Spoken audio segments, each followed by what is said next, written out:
Afterball Brothers Season 7 Championship Game! Tonight, we will witness not just a game, but a battle of heart, pride, sportsmanship, and true brotherhood. It's Team Red Horse Brothers versus Team Colt 45 Brothers. Nice one.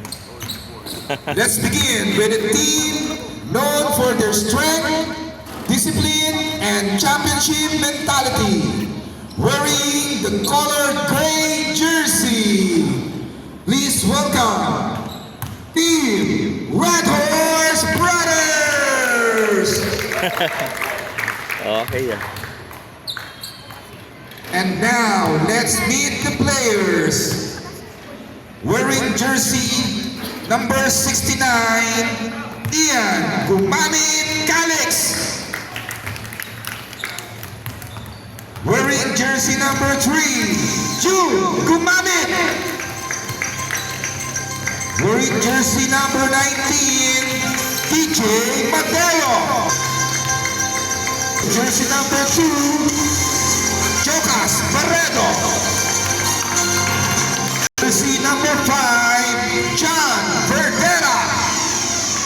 And now, with the color yellow jersey, get ready for Team Colt 45 Brothers!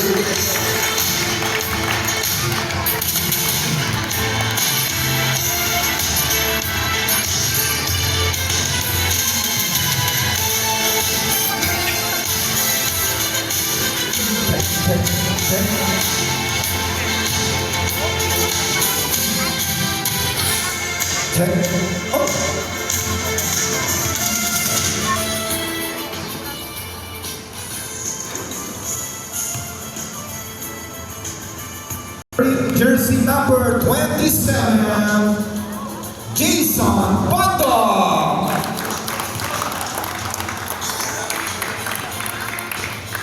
Wearing jersey number 46, Darwin Bata.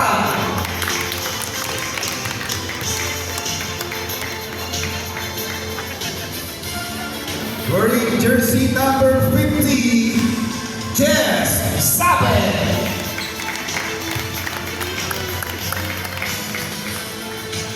Wearing jersey number 8, AJ Kobe Ibarra.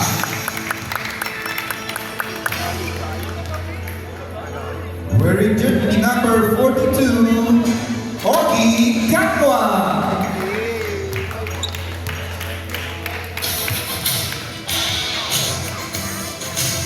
The high flyer wearing jersey number 03, James Javier.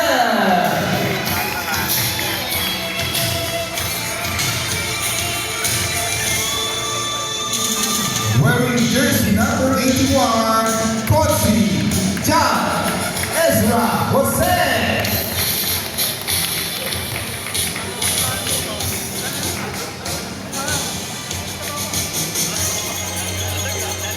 Wearing jersey number 13, Jairil Bondo.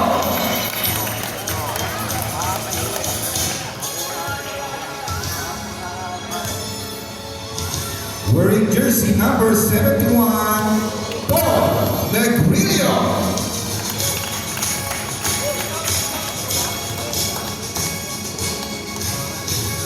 Kasalukuyang nasa NLEX, wearing jersey number 24, Dennis Patapuro.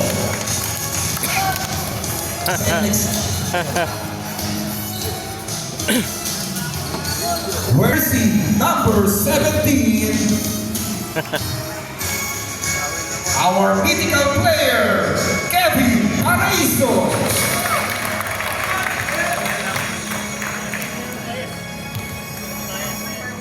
And leading the team, their team captain, wearing jersey number 25, Gilbert Makapagal Mapanakit. At mapagmahal. Once again, let's give it up for Team Colt 45 Brothers!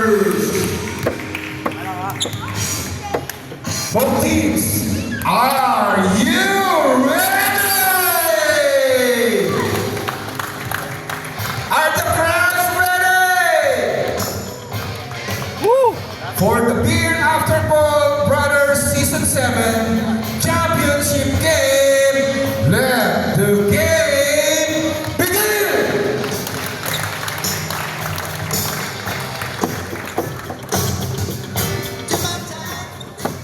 Hello, team, good evening. Ito na yung last game natin, last night natin.